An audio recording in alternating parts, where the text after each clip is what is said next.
Love the book title, by the way. Hi, Thank this you. is William Ramsey. Welcome to William Ramsey Investigates. On today's show, I have a very special guest. His name is Sam Kelly, Kelly. And if you're watching this on my three returned YouTube channels, X, Rumble, Rockfin, you'll see the title of his new book, which I really enjoy the cover of it. And the full title is Human History on Drugs, an utterly scandalous but entirely truthful look at history under the influence. And it's a very broad scope. It's really nice, fun to read, and I highly recommend the book. I'm glad it came to my attention. I wasn't able to interview him earlier. I had obligations. I was in jury duty, but we made this happen, so I'm glad he's here. He's a history grad from Stanford University. He's on the autism spectrum, and his interest and passion for history have become an almost physical compulsion. He loves to dig up forgotten, weird historical stories and spends hours uncovering every last stubborn detail. As a deep believer that history can be as exciting as any Marvel movie, Sam aims to make history both engaging and accessible to all. And Human History on Drugs is his first book, hopefully not his last. There's also great drawings in here too, which I enjoyed and kind of brought light to the different topics and stuff like that. But he can talk more about that. So, Sam Kelly, welcome to the show. Hey, it is great to be here. Thank you for having me so much. I'm really glad we were able to make this work. Yeah, me too. So, for people who haven't heard your name, maybe not heard the book, maybe you can talk about your background, your research, and what led up to the publication in July 2025 of Human History on Drugs. Absolutely, yeah. So this is my first published book.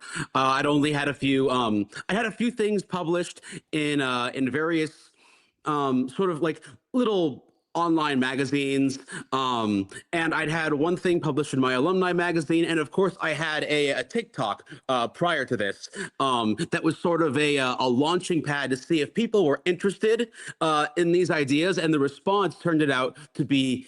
It was so heartening and so rewarding to see that all these people were fascinated by the idea of wait, there's all these historical figures on drugs, and this is not some kind of made up historical fiction. This is real. This is documented. And I'm saying, yes, yes, it is. There are great stories that you haven't been hearing.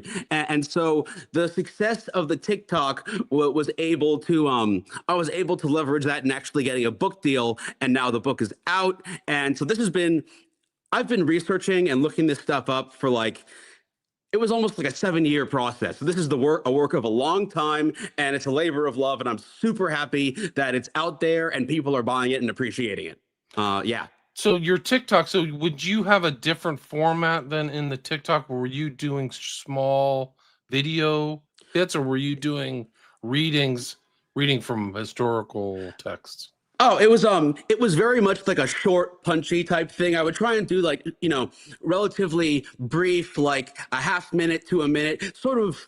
Gotcha. I would dispense like fun facts and try and make these fun, punchy things, like a cocktail party kind of like intro thing. And I would see if people would be interested in these. So I'd oftentimes do a series of videos in the same person. Sometimes I would do ones about topics instead. So it really varied. But those were much more short form. And so with this, I was thinking that I would get into doing like still again, so it's 40 chapters in the book, and each one's about like a 10-minute read or so.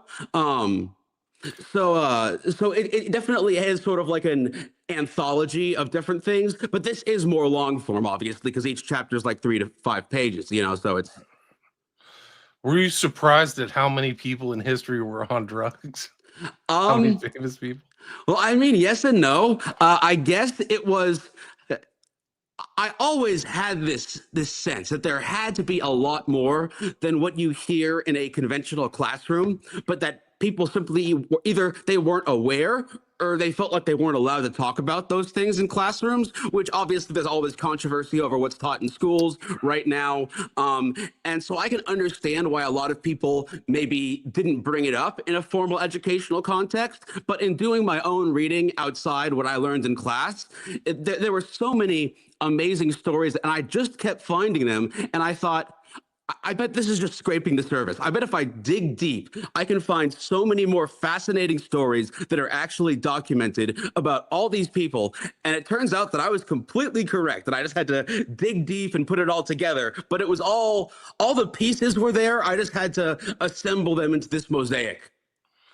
Right, and it goes all the drug use was almost like a standard staple thing, even in the old ancient world. Really, is where it all started. Like this quest for drugs was an important thing, almost like spices or Oh, something like that. absolutely. Can you talk about that? Yeah, yeah. So the drug use has been a fundamental part of the human experience for a very long time. I mean, obviously, a lot of drugs were not available until more modern technology was, but also a lot of them were like things like opium, cannabis, alcohol, uh, other drugs like that. People were using those before they had really gotten written language down. So these things have an incredibly long and storied history. Yeah, my book stretches back into ancient times. The first one in there is the Oracle of Delphi, talking about the Oracle of Delphi being in a cave, just marinating in psychoactive fumes, and then people in ancient Greece believing that that is the presence of the divine, and believing that the oracle could communicate directly with the gods. And yeah, Alexander the Great was a huge fan of opium and alcohol. In fact, he pretty much never lost a battle, but ended up drinking and drugging himself to death essentially because his immune system just shut down from all his drug abuse. So the only person he lost the battle to was him. But yeah, all Was these things, alcohol, right? alcohol and opium, Or that opium, right? Yeah. combination, what a Yeah. twofer. Yeah. But The- definitely the yeah, and the cover, that's Ramses the Great, and yeah, like cannabis in ancient Egypt, ancient India, throughout throughout these regions in ancient times, these were available and they spread from human contacts, just like human religions and cultures and other things like that do. So yeah, much like spice was traded, so were these things traded.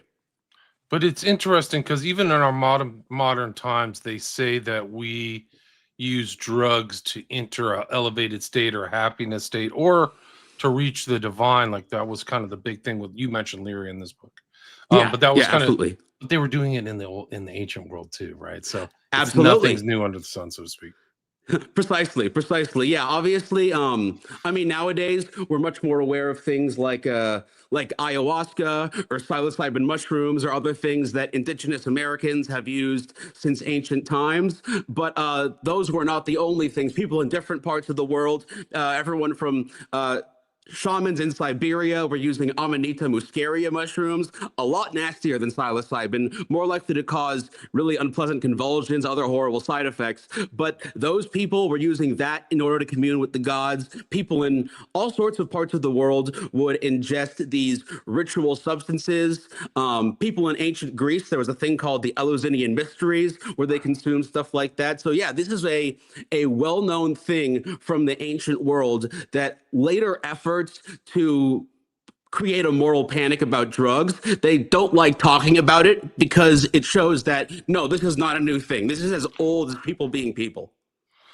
Right. The Eleusinian mysteries are still like brought up as these mystery schools. So that's another kind of interesting aspect of the use of psychoactive substances is that they're kept. There's almost like a secret society in some of the use of this because you mentioned the Hashashin too, right?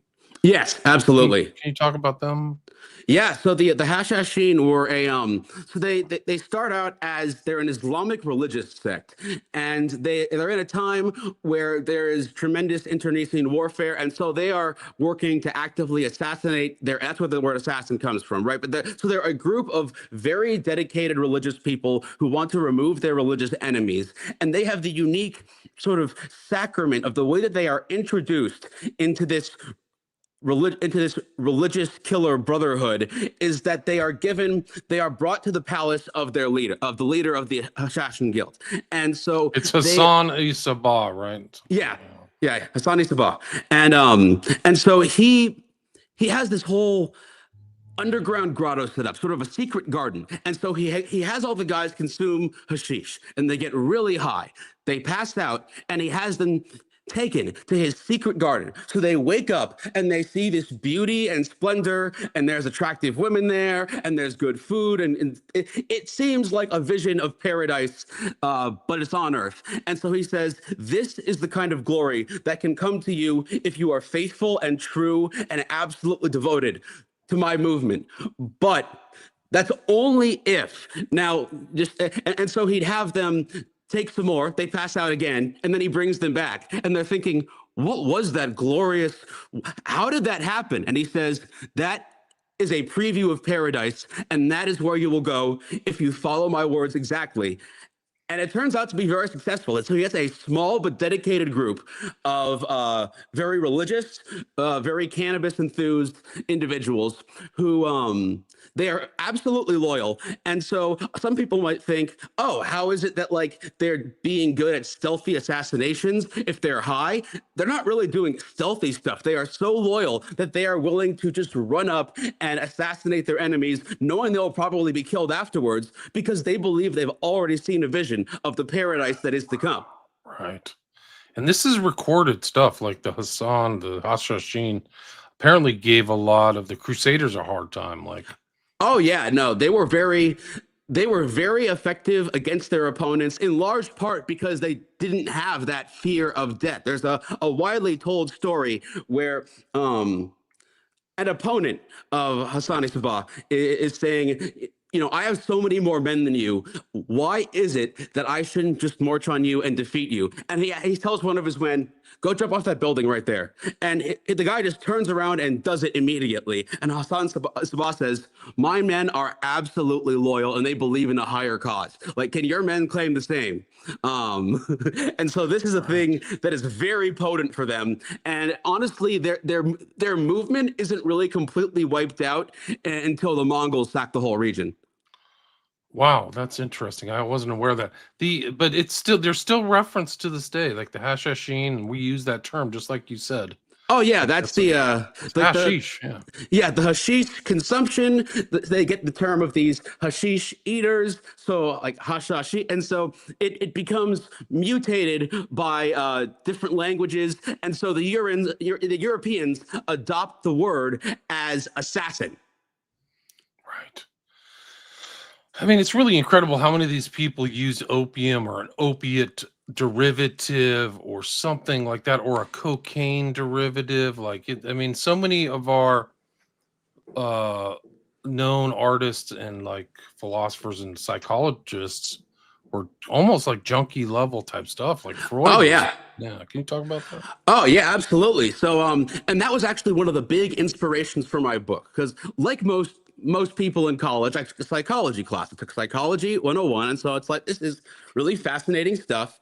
And obviously, Freud is pretty important to the study of psychology. And so they're saying, now, this guy pioneers a bunch of the ideas that we use today. Now, some of his stuff is pretty out there. We don't believe in that anymore, but certainly Freud's idea of the subconscious mind that exists and drives a bunch of human behavior, even if we're not actively thinking about it, but it's shaped by our natural feelings and our experiences growing up and things like that. That is still widely believed today.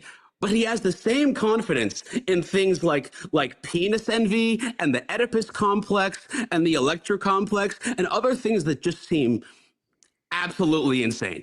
And so I was wondering, like, how is it that he has such an output, and yet he's equally confident in the things that are super crazy and the things that actually are still validated today. So I'm looking into his writings, and I see he wrote something called Uber Coca, and I'm like, coca, like coca leaves, like the stuff they make cocaine from.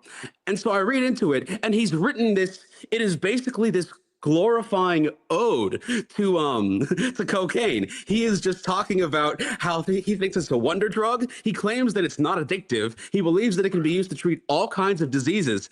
And it turns out Freud is super into cocaine, doing it every day for like a dozen years. A lot of his big period of like his peak activity period was him getting super into cocaine as a 20 something medical student and just completely going for it. And at this time, it was near peak mainstream acceptability, and that it wasn't even illegal. Medical grade cocaine was very new to Europe and seen as a novelty. They just recently learned how to extract it from the plant as a concentrated substance. So a lot of the place where Freud is getting his cocaine from, he is just sending them letters saying, excuse me, I am a respected member of the medical community. Can I please have some free samples of your product? And they're just giving him medical grade cocaine for free, which is a big part of why he thinks it's not addictive, is that he never runs out of cocaine for over a decade. Yeah, it's amazing. So a lot of his growth, like, is attributed to almost mainline dosing. Didn't you write like he shoved pure coke in his nose or something like that? Like, He was very fond of taking cocaine in many ways. He did like to sniff it. In fact, he was so fond of sniffing cocaine that on more than one occasion he had to have a surgeon put a heated like scalpel in his nose to reopen his nasal passages because he messed them up by doing so much cocaine.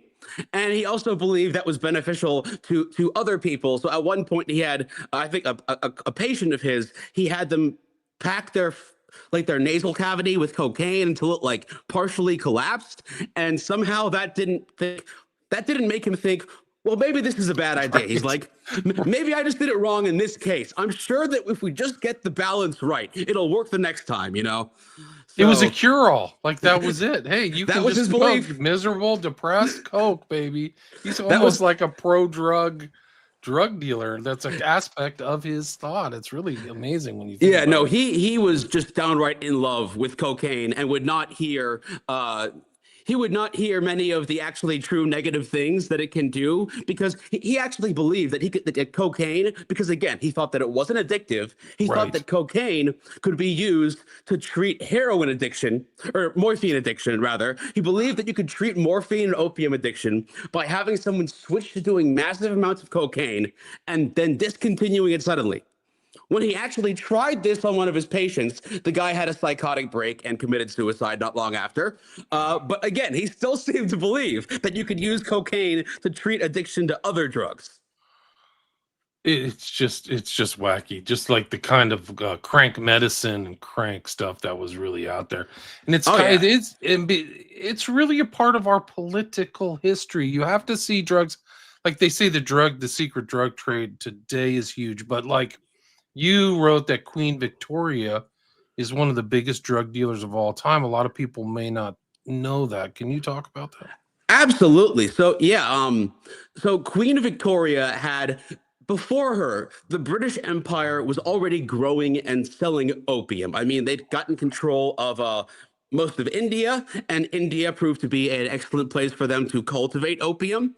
And they also found that, hey, people, once they get opium, really like it and they keep buying more and more. We can make money off of this. So Queen Victoria looks and she sees that there is a trade deficit in her country. Because at that time, Britain is importing massive amounts of tea from China, but the Chinese don't necessarily want any products that the British are producing. So the trade imbalance is huge, and Britain is practically pouring silver into China's coffers.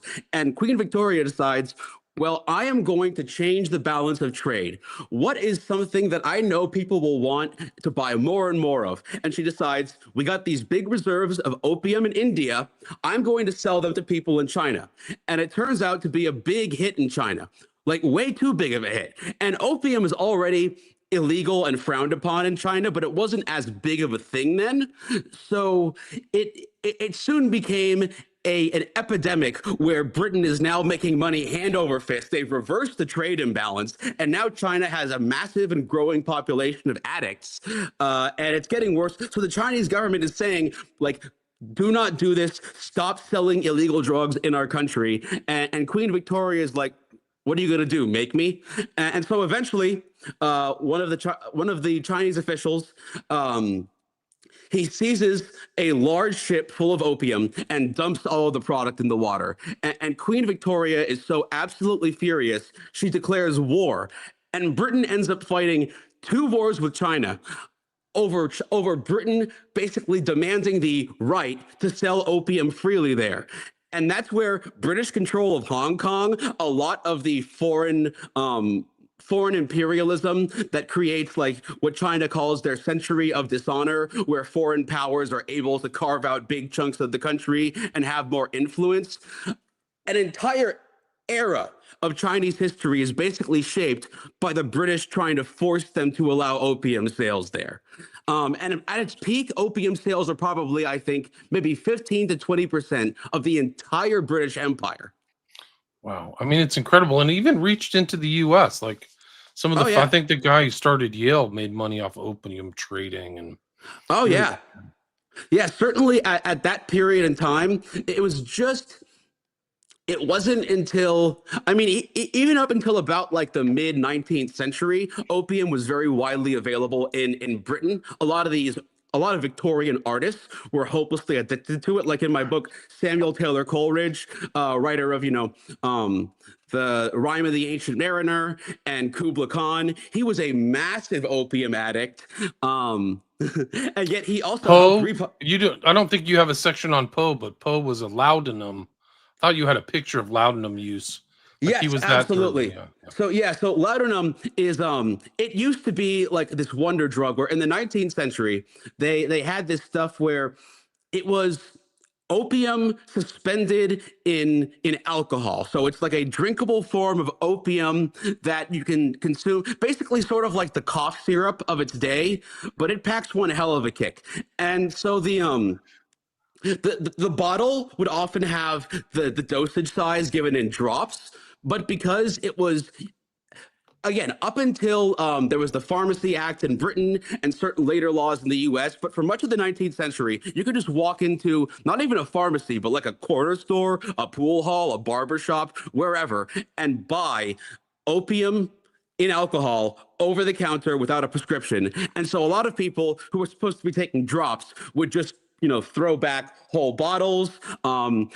There was no, they would say like, hey, is your baby teething? Just give a few drops to your kid. No big deal. It's a cure-all. So, and again, there's this belief that, I mean, sure, it was at the time a very effective painkiller, but also insanely addictive. Um, and so, yeah, up until that point, they were still selling it openly in Britain. And even when in a lot of the West, they started passing laws against it, they still have the issue of, well, we still have huge amounts. We have a surplus. We still have a bunch of this growing. What do we do with this? We have to move this product somewhere. And the obvious answer becomes just move it somewhere where either the laws are different or we just don't care about following those laws. Right, it's incredible. I mean, and you write about the Pope liking this cocaine wine. Like they had really strange products there at the end of the 19th century, right? Absolutely. The cocaine wine one is one of my favorite ones just because of. Again, obviously not the current pope. The current pope is Pope Leo the 14th, but the pope he named himself after, Pope Leo the 13th, who was like a late 19th century pope, that guy loves cocaine wine so much. I mean, he becomes pope when he's like 75 and is pope until he dies in his 90s. But he's also so energetic and he does so much for, like, in the history of the Catholic Church. They've had these big like documents of theological belief, these encyclicals. And there's been about 300 encyclicals in the history of the Catholic Church. And this one guy, Leo the 13th, wrote about 80 of them. And keep in mind, he was like 75 when he started being Pope. And so what's his secret? He would have, and at the time, you could just buy it in the grocery store over the counter. It was a drink called Vin Mariani, wine infused with cocaine. And the Pope always carried a flask around with him. And he said it was to fortify me when prayer is insufficient. But he loved it Well, so much. that's his road to divinity. So you see the same theme all the way into the 60s and Leary and back to the Rites of Eleusis and Hashashin. Absolutely. Yeah. I just want to go on a little bit more about that Pope because it's so great. So he loves this Vin Mariani stuff so much that not only does he say that, he summons the creator of the wine to the Vatican to give him a Vatican gold medal, and then the Pope appears in a full-page advertisement for cocaine wine endorsing it.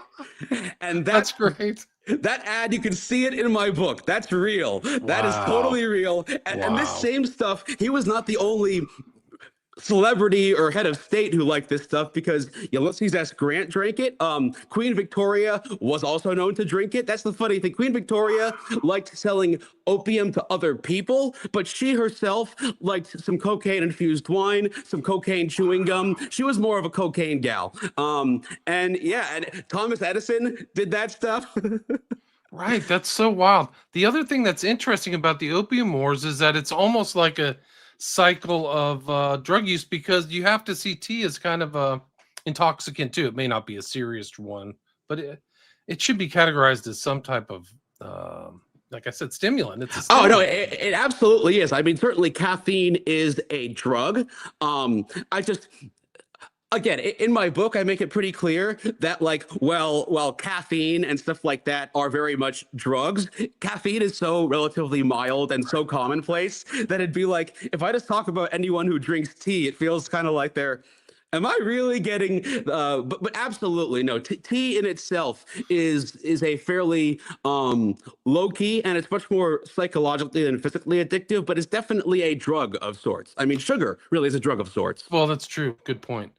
But these, like, they're not all the consequences of these guys' drug use. They might have been taking it to relax or whatever, but a lot of these guys had deleterious consequences. I mean, Oh yeah. yeah. Can you talk about some of them? Oh, absolutely. I mean, a great example would be Alexander the Great again. So he like conquers at that time it was half of the known world to his people. He never loses a single battle. He is esteemed as a combination of genius on the battlefield, like physical virtue and intellectual virtue. He was trained, by he got the Aristotelian teachings, and so he is seen as Directly from someone. Aristotle, yeah. Exactly, directly from the source, and so he is seen as this brilliant person and a role model in many ways.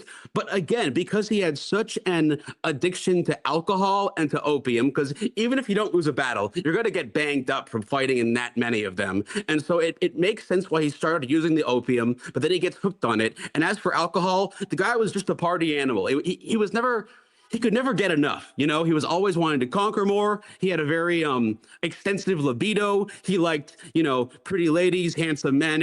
He liked all of that, and so the drinking heavily was part of that party scene. He worked hard and he played hard, and he played so hard that he basically destroyed his immune system with alcohol and drug use. So despite never losing a battle, he dies when he's 32, when he's my age, because him and his troops are partying in Nebuchadnezzar's palace after his troops get homesick and finally demand he turn back instead of conquering all of India. And Right. There so, was a famous speech, the revolted somewhere. I forgot what it was. Like they tried to like leave. Yeah, I remember that. oh yeah, they were tired. Yeah. They're like, we're just gonna take the entire world. I want to go home. Yeah, they weren't And even close to world conquest at the known time too. But there's other people too. Like you have to put in Nietzsche, Van Gogh, oh, Hitler. These guys were absolutely. all messed up on And drugs. yeah, and Nietzsche is such a wild story for him specifically because Nietzsche was a very respected, like he had a doctor of philosophy and was a very respected, but because he was a respected academic, he was just referred to as Dr. Nietzsche in the community. And so he would just go in to pharmacies and with a prescription that he'd written himself and say, yes, I have a prescription for chloral hydrate and this opium. So can I please have so he would just constantly prescribe himself drugs despite not actually being a medical doctor. But Wow. they would just keep filling his prescriptions because they're like, you are so respected here. And so eventually Nietzsche ends up having a psychotic break from his drug abuse, and he gets put in a psychiatric ward where he writes letters where he believes that at different times he would state that he was Jesus or Napoleon or the Buddha. But also because Nietzsche, contrary to what a lot of people believe, Nietzsche himself was not a nationalist or an anti-Semite. He'd expressed strong opinions against nationalism and against people who were bigoted towards Jews. But his sister was a hardcore sort of like a proto-Nazi. She believed a lot of the stuff the Nazis later would, and his sister got conservatorship over him That's right. I after he was remember put in the that story. hospital. And his sister wanted revenge for all of the. I mean, he really mocked his sister's philosophy. So his sister and her then husband, who was also a like Germanic nationalist white supremacist, they'd moved to a supposedly racially pure Aryan colony in South America, and so that collapsed, and her husband committed suicide. And when she get back, Nietzsche's like, Oh, It's like wow. it's like you're a jerk. Your beliefs are terrible and your husband's are terrible, and I'm glad he's dead because he was an awful guy. And so she was very angry about that. So she deliberately added a bunch of his stuff to include like rabid nationalism and to add anti-Semitism into his works where it didn't exist. And he still has that reputation as being like one of the Nazis' favorite philosophers, but not because of his own beliefs, but because his sister wanted revenge by besmirching his legacy. And it was possible for her to do that because he'd put himself He in a was mental hospital. invalid. I Yeah. remember hearing stories where like people would say pay money to see the great Nietzsche, and he'd be in a wheelchair, like babbling to himself, and she'd take the money and like he was like a circus, Oh, exactly. show Yeah, or something like that. Yeah, she'd show him off like she wanted to humiliate him yeah, as revenge for for him condemning her rabid nationalism and anti-Semitism. He was yes, yeah. I remember stories like that. Like yeah. she kept him like a circus act or something like that. As a poor Yeah, guy, so and the it's the famous like kissing of the donkey in Rome or whatever it was. yeah, that was the moment of his mental break. He That's a sees breakdown. someone beating a horse in the street and it just breaks whatever That was was left it. of his sanity. And then Right. after that he was confined.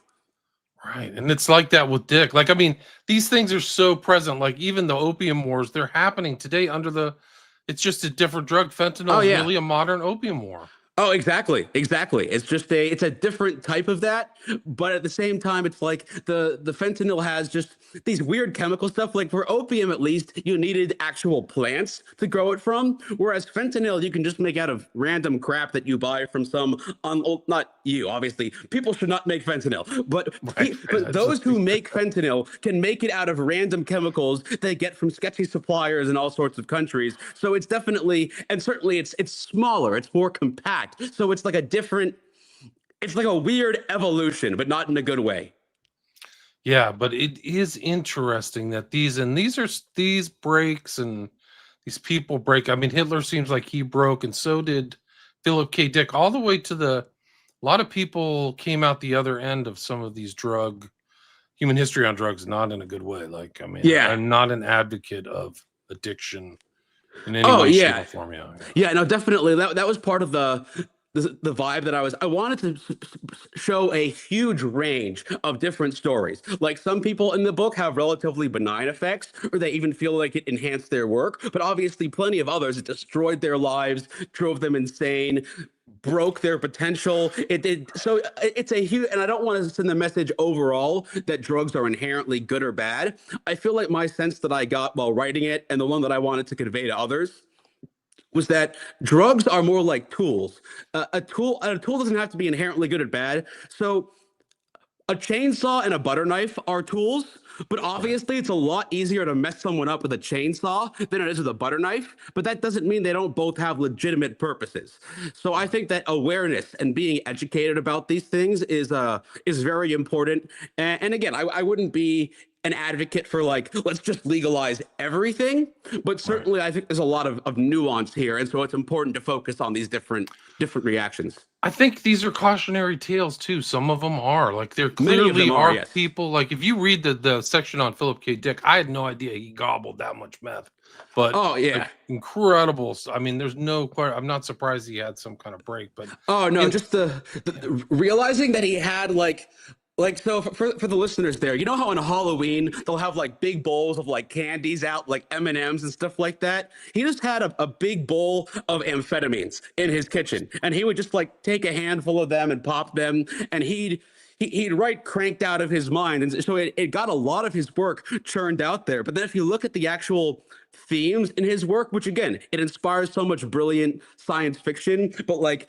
you look at like we can remember it for Who You Wholesale, aka Total Recall, or you look at, Do Androids Dream of Electric Sheep, aka Blade Runner. There's so much of the amphetamine psychosis in the writing. Like, what if I'm a robot and I don't know that I'm a robot because someone has gotten into my brain and jacked it up so I think I'm a real. There's that whole vibe that what if everything I believe about the world is not real and I'm this close to snapping? And it's part of why his sci-fi is so tense and got adapted so much is you can really get the sense from his writing that he's both a very talented author, but that he understands that sense of, you can practically feel the mental disturbance radiating Yeah, out of the the tension, pages. the paranoia, and walking on the edge of a blade or something. Oh Because yeah, he's no, he's going on like 2, 3 day no sleep writing binges. Like incredible. absolutely, absolutely. And so it's again, it is not surprising both that his work remains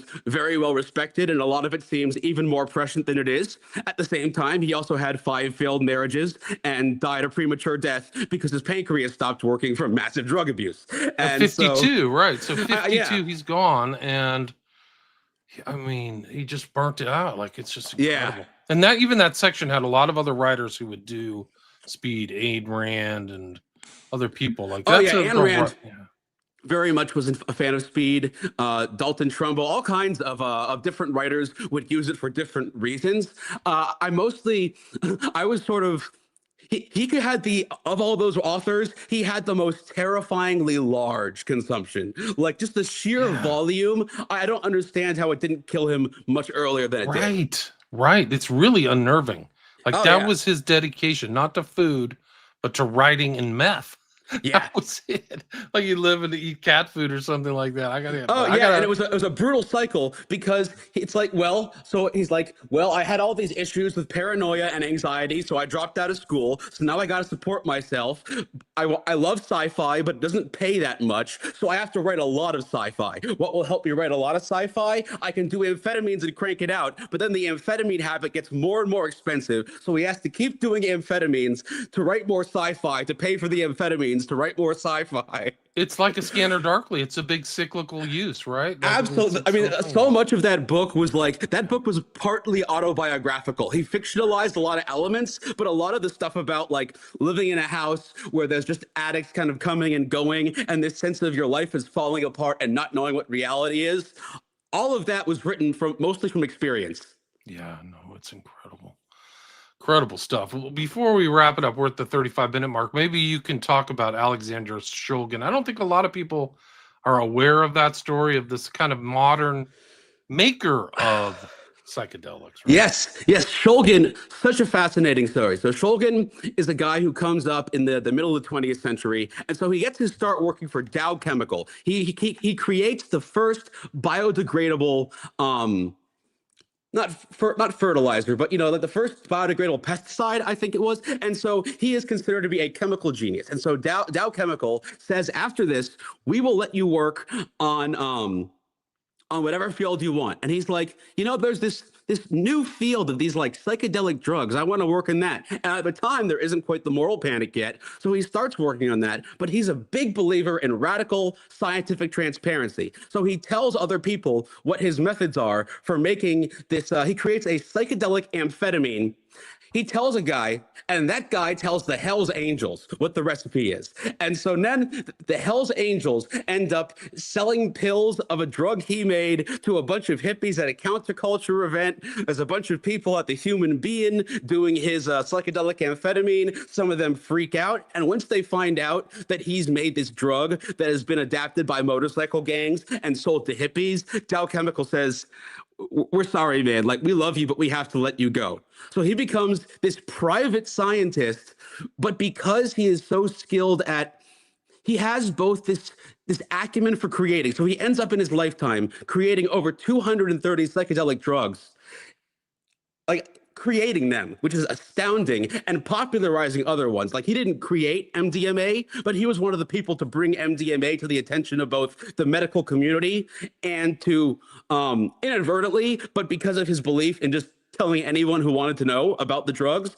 Part of the reason why ecstasy became a party scene thing in the first place was because he told people about what it could do and how to make it. And so there's this weird thing where the DEA hired him and they kept him on as a consultant because they knew he was one of the masters of like, how does someone run a drug lab, how does someone create drugs, because he would tell all of that stuff to their drug enforcement agents because he believed in radical transparency, but also because he believed in radical transparency, he wouldn't hide it from others either. So he ends up writing 2 books that that talk about the various drugs he's made and what his processes were.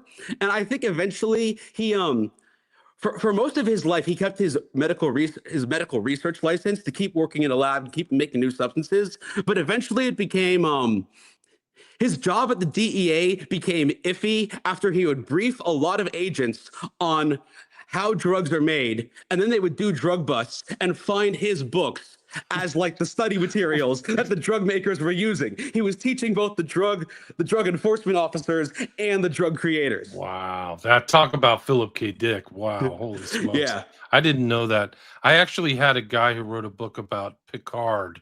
Have you ever heard of that guy? He was like one of the great LSD creators too. And I'm sorry. I immediately just thought of Patrick Stewart. I feel it's like he has that same last name, but he like it's a really interesting story. If you do a part 2 to this book, I they will look into that. literally That is bought an fascinating. old missile silo somewhere in the Midwest in Oklahoma or whatever, and started making massive doses of LSD. That is And fantastic. yeah, That is it's a an interesting. fantastic. Look up in my catalog. It's called White Rabbit. It's by McDougall. So Will really, do. I will check that out. That is a good lead. Thank you for that. yeah. If you ever write a part 2, I mean, we barely covered the surface. There's so many other topics: Jobs, McAfee, Oh yeah, Carl so many Sagan, Doc great Ellis. stories. Yeah, there's a lot of great other stuff in this book. Check it out. It gives you an idea the expanse of like in human history, just like human history on drugs, just like the title says. Do you have any chance? Can you take a couple questions? Sure. Yeah. I got this. This is my story. If you see on the bottom there, it says. Oh yeah. Pushback from writing the book. Yeah. I mean, I feel like people were very supportive, but at the same time, I kind of had to. There was a while in my life where I thought I might want to be a classroom teacher, but in addition to all the other stuff that gets put on classroom teachers or professors, I just kind of figured that if I wanted to talk about this subject material, I could never actually be formally associated with an educational institution because no matter how nuanced I tried to make it, there would be a lot of people who are saying, well, why are you teaching people about these drugs? There would be this moral panic against it. So I think there would have been more pushback if I didn't do this as an independent person, not affiliated with a university or school. Right. Sam, great to talk with you. Great presentation, and congrats on your first book. I hope to see some more books in the future. For people who are interested, where can they take the next steps and buy Human History on Drugs? Absolutely. My book is available on Amazon. There's the physical book, there's an ebook, there's the audio book, but it's available wherever books are sold. And in fact, there's a clearinghouse website. If you want to support your local independent bookstore, you can go to Human History on Drugs. Penguin Random House. Look up that. And it will have a list of all the places the book is sold. So whether you want to buy it, again, at like Amazon, I don't know, Target, Walmart, whatever, or you want to buy it at your local indie bookstore, those are all options. It's been very heartening. Barnes & Noble has loved my book. I keep getting pictures from other people of it on display at Barnes & Noble, and it just warms my heart every time. It's very nice. That's cool. So the book's widely available. Widely available, and you can support your local independent bookstore instead of Amazon. I think Jeff Bezos has enough money. It's my take. Yeah, I think he has enough money. I'm interested what kind of designer drugs all these other guys do. That's the whole thing. Like, like Elon Musk is doing psychedelics and drugs and.